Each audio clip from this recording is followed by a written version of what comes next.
Okay, while the banks, the Fed, even Congress figure out what to do about this foreclosure crisis, Americans continue to get hit hard. Last month alone, more than 70,000 families lost their homes. Foreclosures jumped a staggering 158% year over year. So can the little guy fight back? Well, Greg Hunter thinks so. I think they can. In foreclosure, the bank has to show it owns your house. But what most people don't know is almost half the time, the banks don't have the paperwork to prove it in court.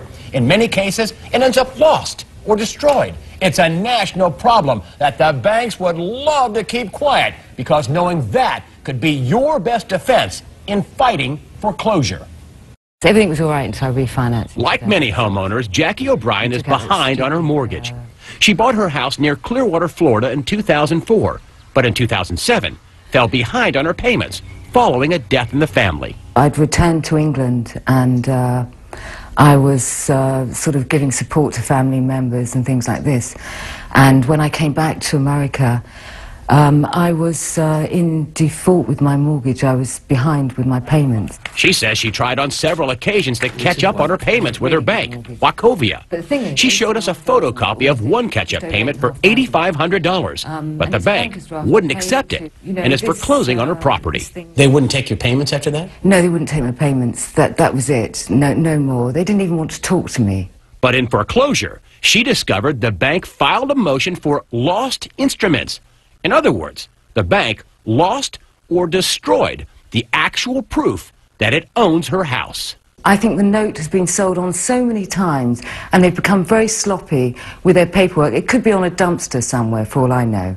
A bank losing a mortgage note may sound like a rare occurrence, but a recent study by law professor Catherine Porter found it happens nearly half the time. What I found is that banks failed to attach a copy of the promissory note, that is the evidence that the consumer owes the debt, in 40% of the situations. So 4 out of 10 consumers were being asked by their bank to make payments on a mortgage, but the bank didn't provide the evidence to establish what those debts were. And last November, a federal court ruled against Deutsche Bank and stopped them from foreclosing on 14 houses until they could produce the note.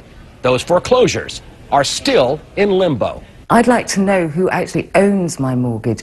I'd like to know who I can deal with. I'm going to make them produce the note. She says the bank is pressing on with foreclosure and won't agree on a catch-up payment. In addition, she says they keep tacking on fees. The only way that they will do it is that if I pay them something like $20,000 in fees and things, they want me to pay all these extra fees that they've thrown in on top. Catherine Porter says excessive and unnecessary fees are also a national trend.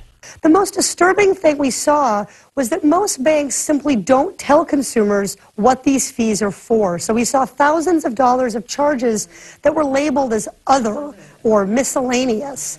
And so consumers have no way to know if, in fact, those fees are legitimate.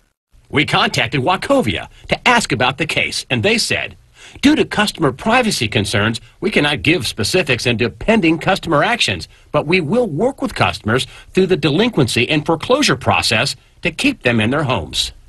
O'Brien says if the bank can't find her note, they should renegotiate a new mortgage without the fees and payments she can afford. I want to pay. I'm not looking for a free ride or anything. I want to pay my mortgage. I want to get my life back on track.